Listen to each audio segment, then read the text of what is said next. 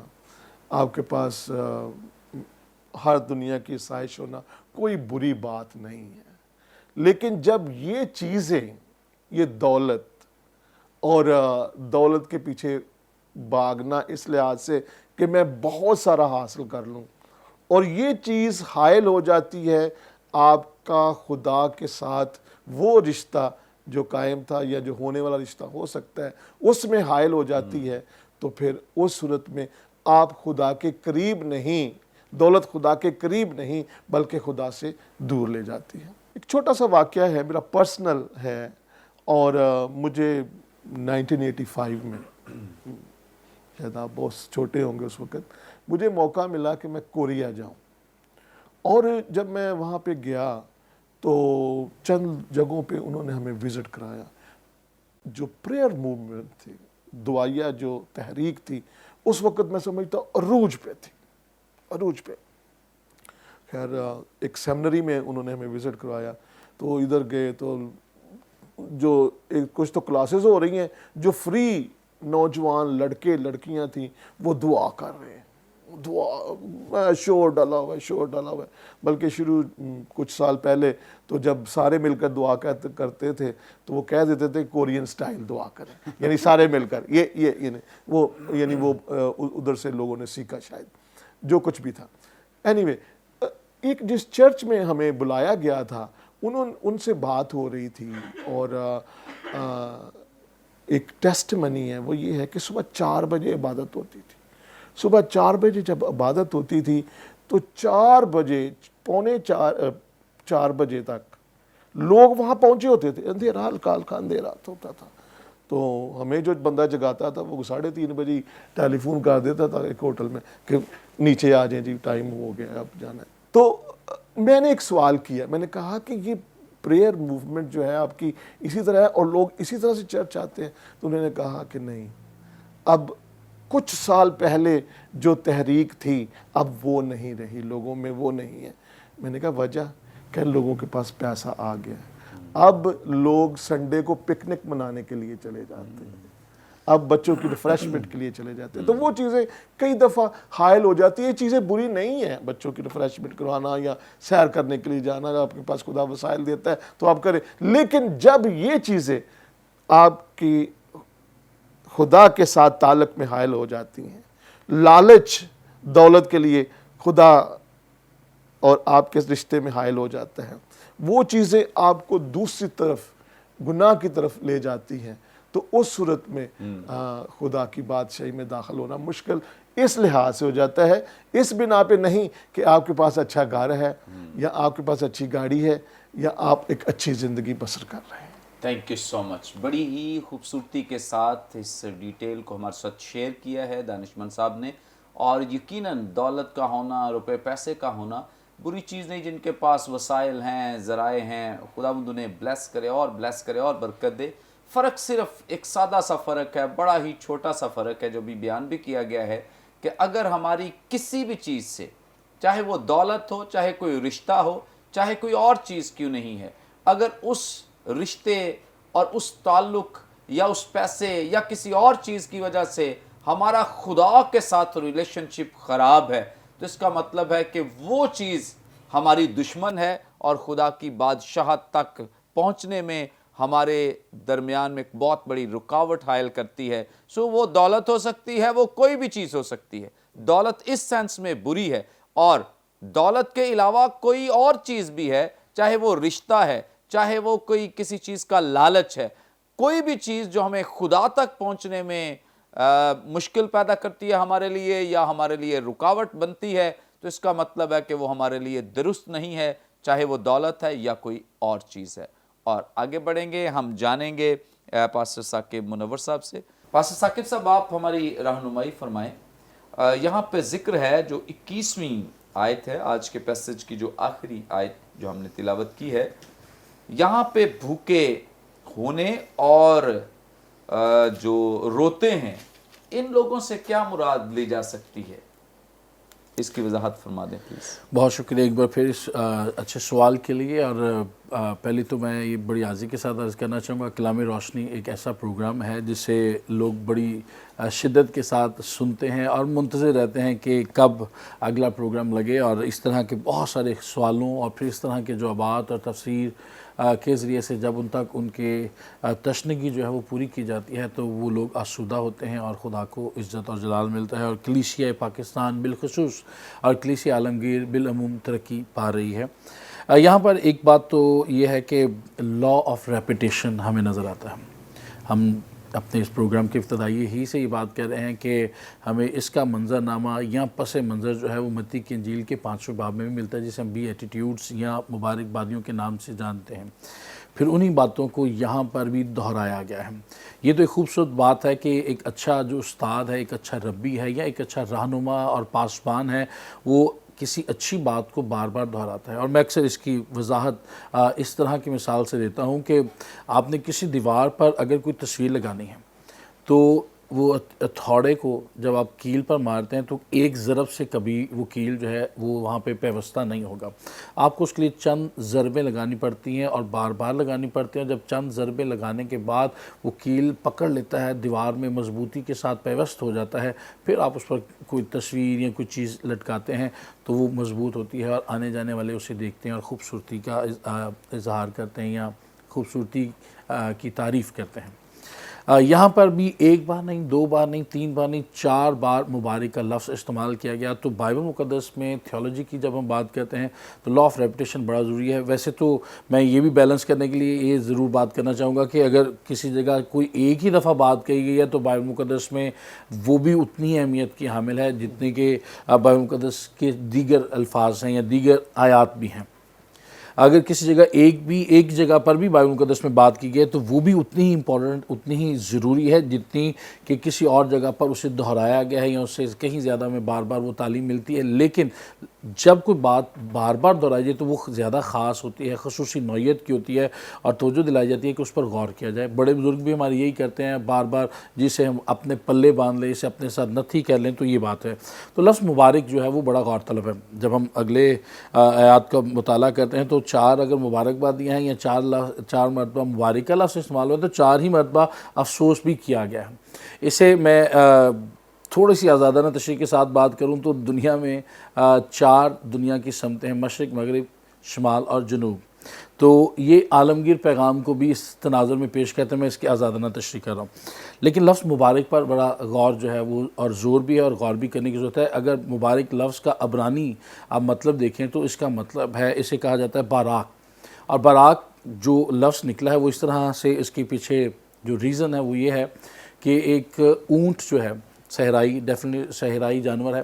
تو اونٹ جو ہے وہ جب کسی کنویں سے یا کسی جگہ سے اسے پانی ملتا ہے تو وہ گھٹنے جھکا کر, اپنی گردن جھکا کر پانی پیتا ہے اور پھر پانی پینے کے بعد اوپر کو گردن کرتا ہے اور پانی اپنے اندر سٹور کرتا ہے. تو وہ اونٹ پانی پینے کے بعد کافی لمبا عرصہ اپنے اندر پانی کو سٹور کر لیتا ہے. تو ایسے شخص کو مبارک کہا گیا ہے, یا اگر اس لفظ سے ہم اس بات کو جوڑیں تو وہ شخص جو خدا کے حضوری میں جھک کر, اپنا سر جھکا کر, 2 زانو ہو کر خدا سے برکت حاصل کرتا ہے, خدا کے حضوری میں رہتا ہے اور پھر اس کا انحصار خدا کی طرف لگا رہتا ہے, وہ کافی عرصہ محفوظ رہتا ہے یا لمبے عرصے تک محفوظ رہتا ہے. اس لیے ہم اپنی دعاؤں کا آغاز جو ہے دیکھتے ہیں کہ ہم صبح دعا کرتے ہیں. اگر یہودی پس منظر میں جائیں تو وہ 3 بار دعا کرتے تھے. داؤد کہتا ہے میں دن میں 7 بار تیری تعریف کرتا ہوں تاکہ خدا سے مسلسل وہ روحانی اور جسمانی قوت پاتا رہے. اور ایسے شخص کو مبارک آ گیا جس کا تعلق ہمیشہ خدا کے ساتھ جڑا رہتا ہے. اور پیدائش کی کتاب میں بھی دیکھیں تو خدا آدم کے ساتھ ٹھنڈے وقتوں میں اس کے ساتھ رفاقت رکھتا تھا. تو کنیکٹیوٹی بڑی ضروری ہے, اور اسی کو یوحنا کی انجیل 15ویں باب میں بھی کہا گیا ہے کہ میں انگور کا حقیقی درخت ہوں, تم میری ڈالیاں, اور جو ڈالی مجھ میں قائم رہتی ہے وہی بہت سارا پھل آتی ہے. اب ذرا یہاں اس کا اگر یونانی متن دیکھیں تو یونانی میں اس کے لیے جو لفظ استعمال ہوتا ہے وہ مکاریوس ہے, اور مکاریوس یونانی زبان میں ان کا ایک جزیرہ ہے, آج بھی ان کا شہر ہے, اس کو سائپرس کہتے ہیں, وہ اسے مکاریا کہتے ہیں. اور اس سے مراد یہ ہے کہ ان کے الہی دیوی اور دیوتاؤں سے وہ اس کو منسوب کرتے ہیں. لیکن جو اس کا معنی ہے, اس کو جب انگلش میں چینج کرتے ہیں تو اس کو ہیپینس کہتے ہیں, اور ہیپینس جو ہے ہیپ سے نکلا ہے لفظ, اور اس کا مطلب چانس, اتفاق. تو اتفاقی طور پر یا خدا کی طرف جب ہمیں خوشی ملتی ہے تو اس کو ہم نے سٹور کرنا ہے اور اس کے لیے پھر سارا جلال ہم نے خدا کو دینا ہے۔ میرے پاس ایک کتاب ہے ریورنڈ ڈاکٹر کامل مقصود صاحب کی، لیکن میں تم سے یہ کہتا ہوں، میں ناظرین کو بھی دکھانا چاہوں گا تاکہ اس کو پڑھ سکیں اور میں بھی پلیجرزم سے بچ سکوں، کہ مسیحی خوشی اور مبارک حالی کی جو بات ہے وہ یہاں پہ لکھتے ہیں کہ مسیحی خوشی مکمل طور پر زندگی کے حادثات اور واقعات سے آزاد وہ ماورا ہے، اسے نہ چھوا جا سکتا ہے نہ چھینا جا سکتا ہے۔ اس لیے یہاں پر خداوند یسوع مسیح اگر یہ کہہ رہے ہیں کہ مبارک ہیں وہ جو غریب ہیں، مبارک ہو جو بھوکے ہو، مبارک ہو جو اب روتے ہو، تو وہ ایسی مبارک حالی اور خوشی کا بیان کر رہے ہیں جو ہمارے غم، دکھ، درد میں برقرار رہتی ہے، اور یہ ایسی خوشی ہے جسے نقصان، غم، درد اور صدمہ چھو نہیں سکتا، اور یہ ایسی خوشی ہے یا ایسی مبارک حالی ہے جو ہمارے آنسوؤں میں بھی چھلکتی ہے، اور ایسی خوشی جسے زندگی یا موت ہم سے چھین نہیں سکتی۔ یہ اس مبارک حالی کی بات کی جا رہی ہے۔ اب ہم اس طرف آتے ہیں، بھوکے ہونے اور رونے کی بات کرتے ہیں، تو ایک فلسطین کا شخص جو مزدور تھا وہ اس بات کو بخوبی جانتا ہے کہ اس دور میں جب خداوند یسوع مسیح یہ بات کریں تو بھوک اور پیاس کی شدت کیا معنی اور کیا اہمیت ان کے لیے رکھتی ہے۔ ایک مزدور بمشکل اپنے سارے دن کی اجرت سے اپنے گھر کا کفالت کا کام کر سکتا تھا، تو اس کے باوجود بھی ہمیں ایک جگہ پر شاید آپ کو یاد ہو بائبل مقدس میں لکھا ہے، یسوع مسیح کی زبان اقدس سے الفاظ نکلے کہ ایک شخص تھا جو آدھی رات کے قریب اپنے دوست کے گھر گیا اور چند روٹیاں اس سے مانگتا ہے اور بار بار مانگتا ہے، الٹیمیٹلی اس سے مل جاتی ہے۔ خیر اس تفصیل میں ہم نہیں جائیں گے۔ تو یہ معاملہ ہے کہ وہ بمشکل اپنی زندگی کو اپنی گزر بسر کے لیے اپنے معاملات پر